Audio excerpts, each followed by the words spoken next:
Welcome to Unit 14. We look at Newton's method, one of the top 10 applications of mathematics, and very modern, as we will at the end point out. The method allows you to find roots of equations like this one. This is a famous one, which is one of the equations which doesn't have an explicit solution formula. This has been realized only around 1800, Ruffini, Abel and Galois. And that's one of these examples. We have equations for the solutions for the quadratic, for the cubic and the quartic, but not for the quintic. That's the first one of the first ones which doesn't have a solution, which has explicit formulas, but we can just draw that function. So if you look at that and you subtract 1, you see that the roots are 1, minus 1, and so this is minus 1 here, that's 1, and minus 1, 1. So it is somehow looking like that. So it passes then through 1 here. And what happens is there is a root a little bit below, one real root below minus 1. So the function looks something like that. And something like that. So that's this function. And what we want to know is we want to know this, this root. It's minus 1.17 or something if you look at the computer. But we will see how do we compute this? How do we find this root?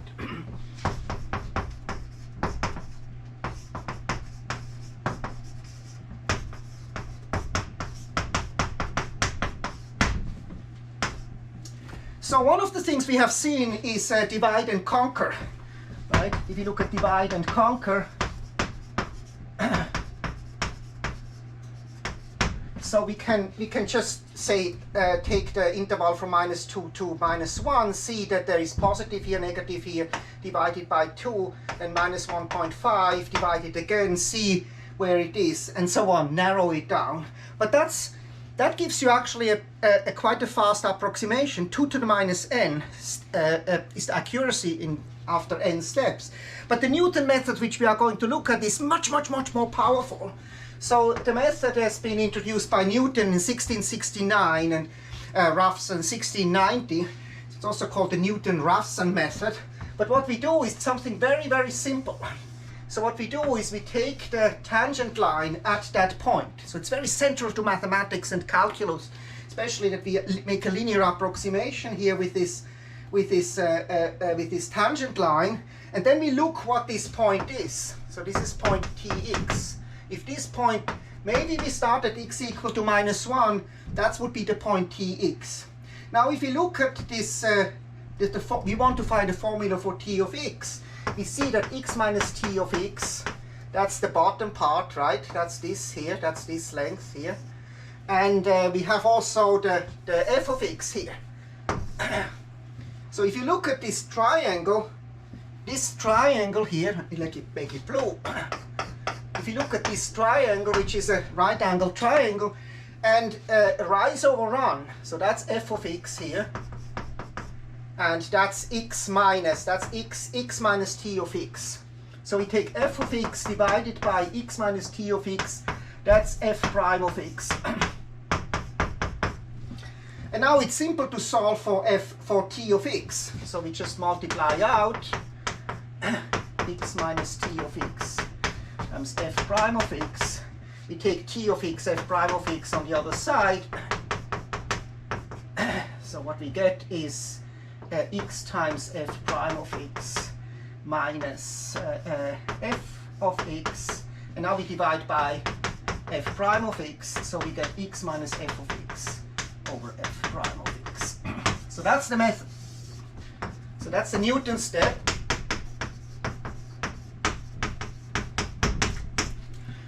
And when we have one approximation, of course we continue now like that. So we take this as our new point, and then we make the approximation again. We take the tangent, poof, we get closer and closer.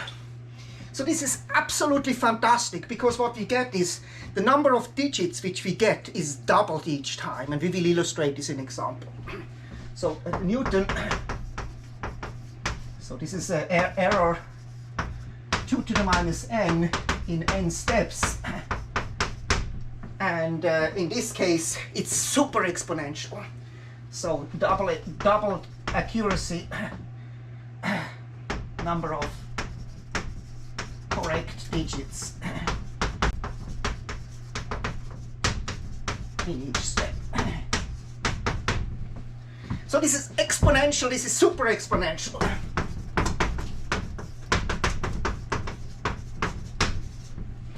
Absolutely fantastic.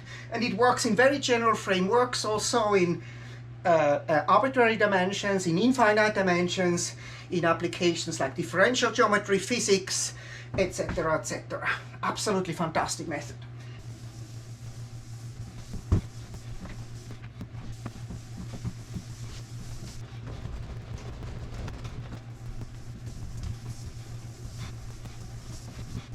Let's look at the example again, the x to the 5 minus x plus 1.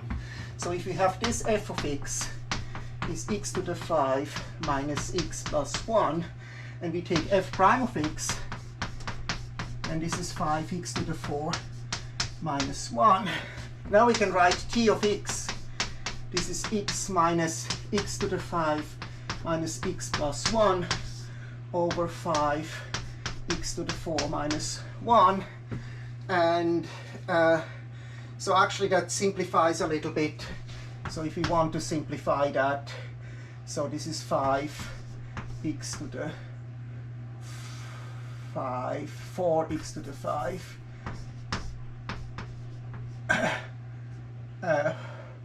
minus 1 over 5x to the 4 minus 1.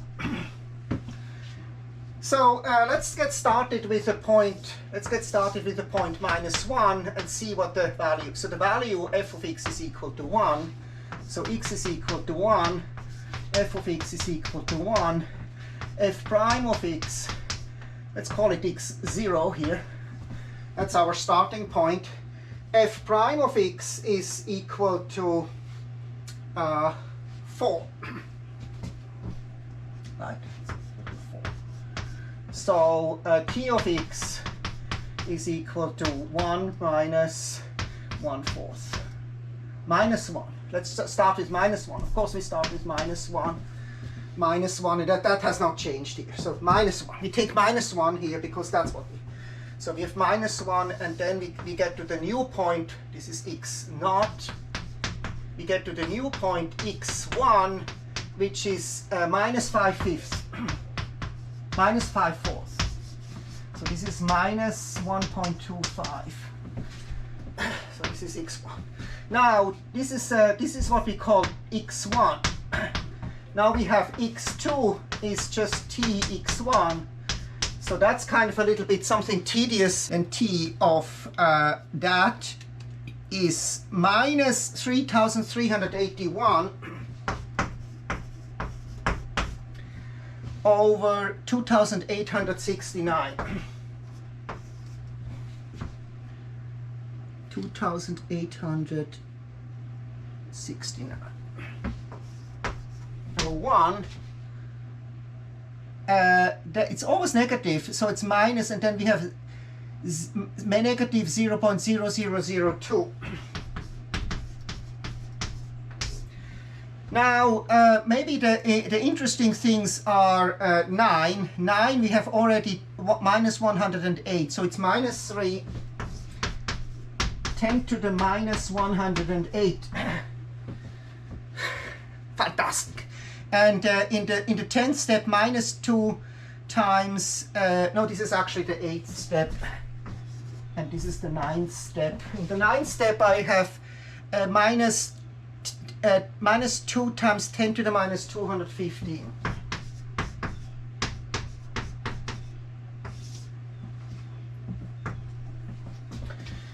So you see, at the beginning it's not yet kind of doubling in precision, because there is also always some overhead also, but here already is essentially every step it's the number of digits increases. After 10 steps I would already have 10 to the minus 400. 400 digits, okay. Absolutely fantastic. And 10 steps is nothing for a computer. You can do that very, very quickly. Good. Let's look at go back to the Babylonians. Okay, let's go back a few thousand years ago, 4,000 years almost ago. There was a clay tablet, the YBC, Yale Babylonian clay tablet, 7289. It's a round tablet and it has a fantastic thing. It has the computation of the length of the diagonal of a square, right? So this is square root of 2. And to 6 digits, so to 1 to the million. So 6 digits. Absolutely fantastic achievement. So we don't know how they computed it, but probably they used something like the Newton method. So how do we do that? How do we find the square root of 2?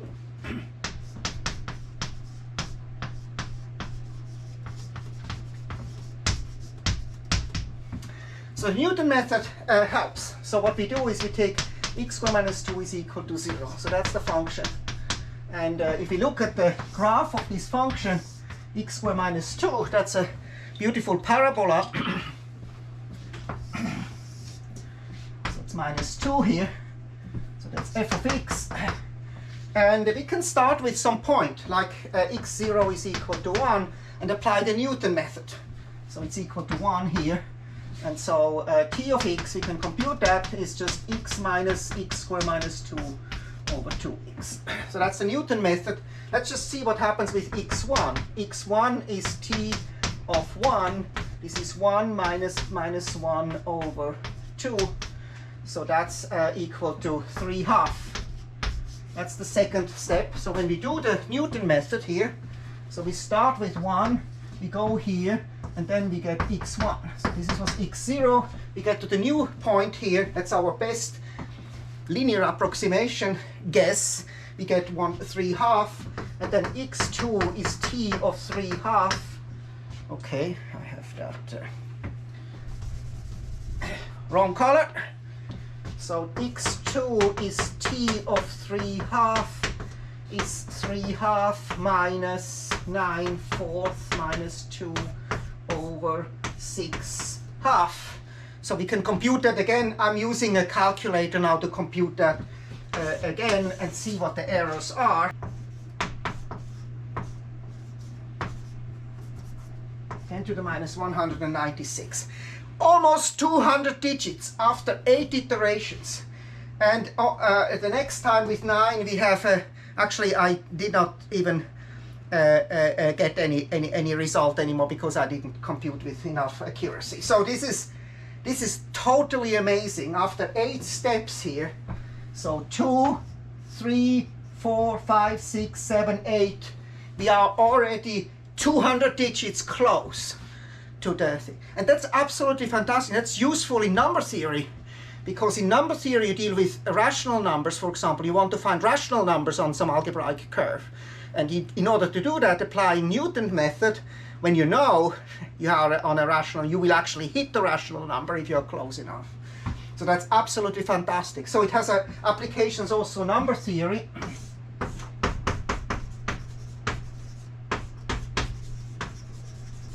Diophantine approximations and modern applications are, it's actually the birth creep of chaos theory, because if you do it in the complex plane, so in the complex plane, if you take x to the 3 minus 1, so that has 3 roots. It has 1 root, second root is here, third root is here. They're all on a circle. These are the roots.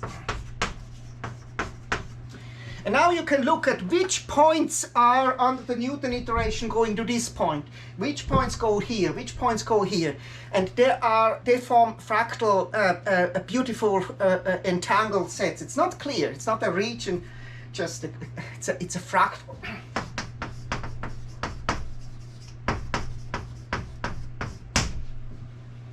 Another application is in modern dynamical systems theory, like, for example, you want to know why the solar system is stable. Why do the planets move so regularly? And for that one needs a theory called KEM theory, which is named after Kolmogorov, Arnold, and Moser.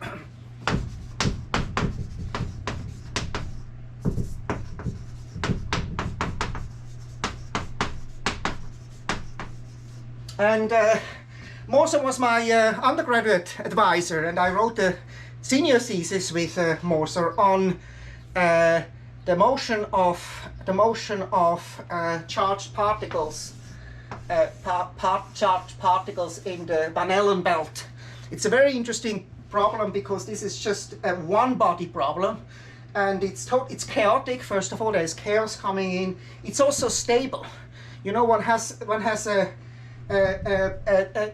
has thrown atomic bombs into the atmosphere, thousands of them, and or thousands, equivalents of thousands of Hiroshima bombs have been exploded in the atmosphere. What happens is there were radioactive particles. There are still radioactive particles probably there, but one has measured 3 months after they were put there, they still are there. So they are moving around here almost with the speed of light.